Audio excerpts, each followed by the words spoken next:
Hello YouTube! I have a topic today. This came from the other day on Twitter.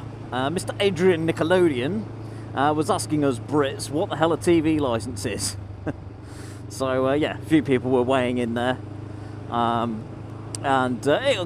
if you know about the TV licence, you probably know where this video is heading. Obviously, 140 character limit is not enough to talk about the whole TV licence thing. So there does seem to be a little bit of misunderstanding when it comes to the TV licence. Either people think they don't need one at all when they do, or the other way around, which is probably more common, and that is people are paying for one when they don't actually need one.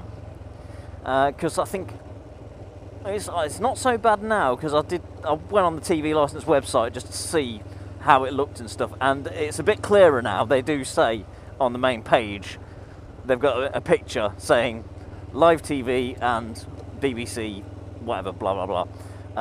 Whereas before it seemed a little bit, they were kind of more hiding the fact that you may not need a licence. Some people may think that they need a licence when they don't actually need one.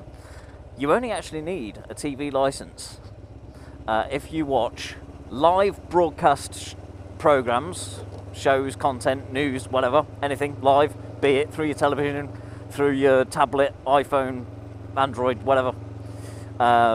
Anything that is broadcast live and you're receiving it, you need a licence for that. And if you watch just the BBC iPlayer on demand, not things like ITV Player, 4OD, Netflix, that sort of thing, you don't need a licence to be able to watch them. But yeah, if you are watching live programmes or anything on BBC iPlayer, that's when you need a licence, neither of which I use, so I don't pay for a TV licence. Everything I watch is either on YouTube or Netflix, 9 times out of 10. That's where it's at. £147 a year, I think, is what the TV licence costs. That's a lot. When you consider there's a bugger all on. It's very crap content across all of the channels.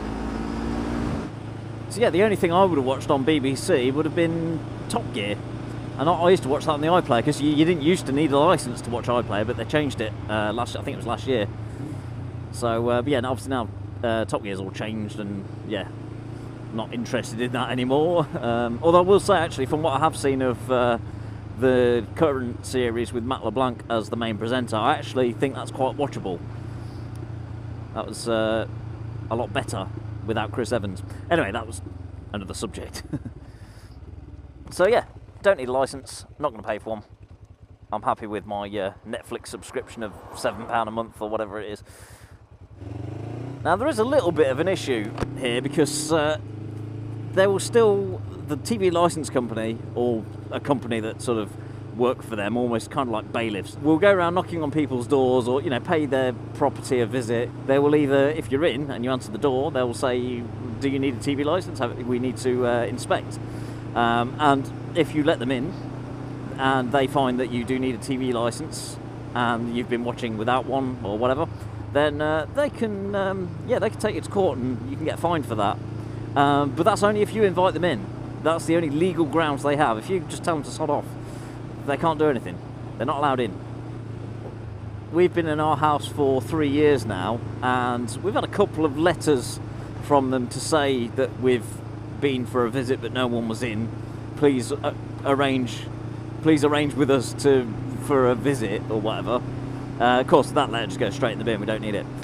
The issue is, if you've got equipment that is capable of receiving live TV, then that's how they could get you.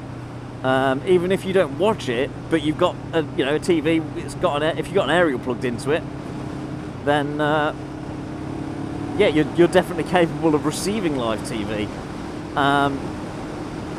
and they can claim that you need a licence for that, which is sort of understandable. And it's the same with, yes, if you've got Sky and Virgin, you'll need a TV licence to watch all that, because although you're paying Sky, you've still got to pay your TV licence as well. It shouldn't be that way. The whole thing needs changing to suit today's technology.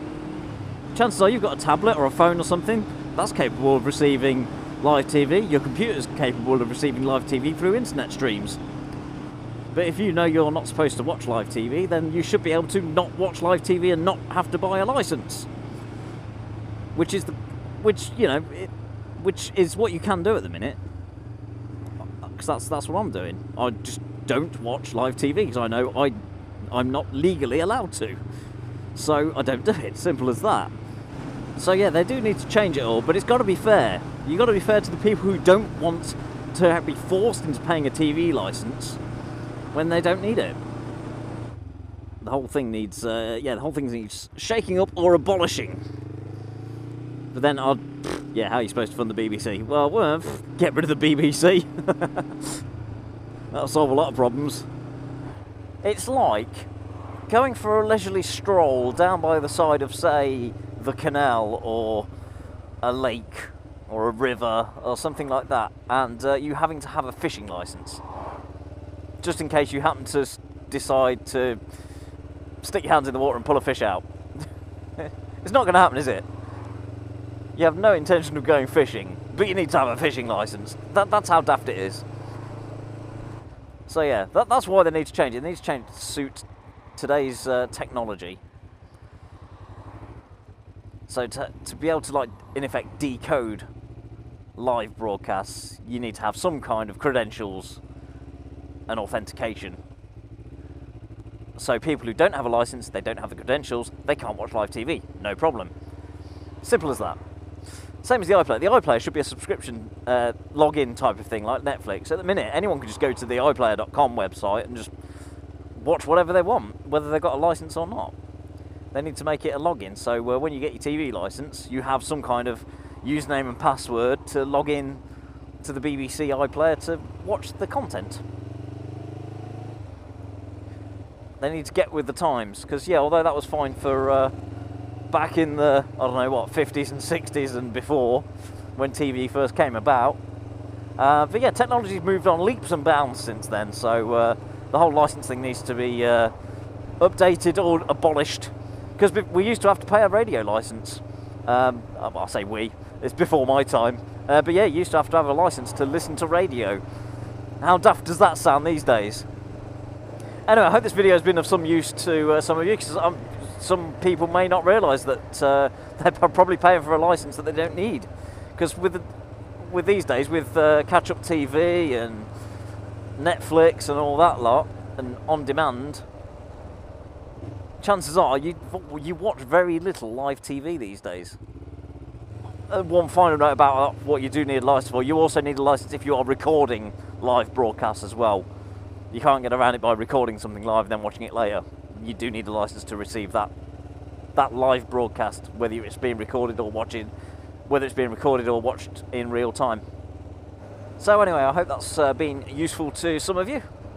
Most of you probably was already aware of all that, but obviously if you're not from Britain, you probably don't even know that we have to pay a licence. It's probably completely different where you're from. So anyway, that's my little bit about the whole TV licence shambles. Thanks for watching, ride safe, see you soon.